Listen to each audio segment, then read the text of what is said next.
it's kind of ironic that religious folk, the preacher types anyway, they like to make fun of evolution because, oh, how did all this something come from nothing? It just all of a sudden this, a Rolex watch just poofed out of nowhere. Well, as much as the complexity and strangeness even of evolution and what it has created on this planet may mystify some people, they should be truly mystified by the concept that oh yeah, there was infinite intelligence, always existed, and it just came from nothing, came from nowhere, just always existed. And this infinite intelligence, even though time is infinitely long, both forward and backwards, and even so, this infinite intelligence just all of a sudden one day decided, oh yeah, it's time to have a creation and create a world and all this. What was he doing all the time before that? What was he doing the day before he decided to create the human race, or the month before, or the weeks before? So right there you have a problem, because you have this magic, and if we're going to talk about magic, well then magic's always a deception. But regardless, so there's your first flaw, is the theory itself. The very idea has problems. The very idea of an Adam and Eve has problems. I mean, the whole Cain and Abel thing, nobody explains where the first wife after Eve came from. Who was she? I mean, the obvious implication is that Eve was, pulling double duty, which is sort of frowned upon now. So there you have another hole in the story. How you got from this perfect Adam and Eve to the rest of the human race and all of its diversity, and racial and whatnot, and that all came from Adam and Eve, and Adam and Eve were perfect because they were the original creation. So you from this perfection, you created all this racial diversity. Obviously, I think the explanation that we came from something less than perfect, something still in the trees, is the more reasonable explanation of how we could get from here, from there to here.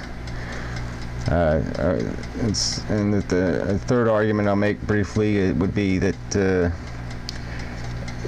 if religion is except for your new, more modern cults, it's all based on a lot of very primitive cultures.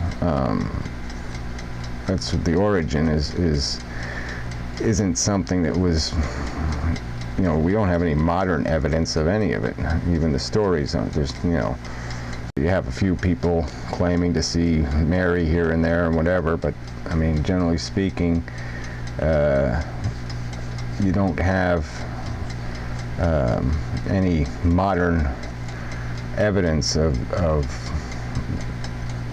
creation and of God. It just doesn't exist as a as something that we got a videotape of or something like that using modern technology. So here we have this testimony, these stories of ancient people, and we're just buying it. We're believing it, even though there's abundant evidence, that they told stories, that everything got a little exaggerated, and it was a little bit metaphorical, and it was a little this and a little that, and they made a lot of wrong assumptions about a lot of things, existence of witches and demons and all kinds of other things. And so in spite of the less than credible source, You know, it's just this, you know, take it all for granted. Just believe it, you know. Let's not question it. Let's just take what they say as gospel. And it's not very logical, and